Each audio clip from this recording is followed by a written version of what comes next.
নমস্কার, আজকে তোমাদের সামনে নিয়ে এসেছি নারকোলের সিঙ্গারা।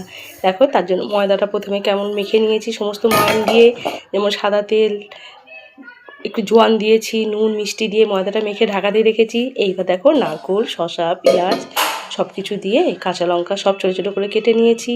কেটে নিয়ে এইবার সেগুলোকে এবার একটা বাটির মধ্যে নিয়ে সব একসাথে নিয়ে এটাকে মাখবো। নারকোলটাও দিয়ে দিলাম, নারকোল কুড়িয়ে রেখেছিলাম, একটু গোলমরিচের গুঁড়ো, একটু নুন, একটু মিষ্টি দিয়ে এটাকে ভালো করে নেড়েচেড়ে সুন্দর করে মেখে নিলাম। মেখে নেওয়ার পর ময়দাগুলো ছোটো ছোটো ময়দাটা ততক্ষণ আমি রেস্টে ছিল আধ ঘন্টা। তারপরে দেখো আমি ছোটো ছোটো লেচি করে নিয়েছি। এইবার বেলার পালা।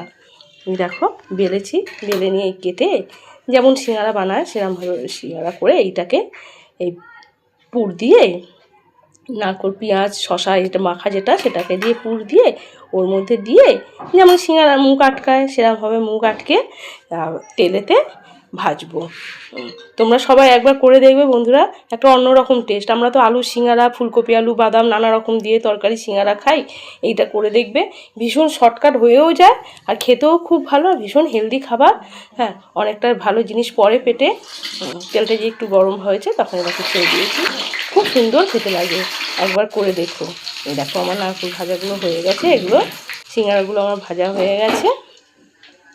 এবার এটাকে সার্ভ করা পালাই। দেখো টমেটো সস দিয়ে সুন্দর, সবাই চলে এসো, ফটাফট খেয়ে নাও।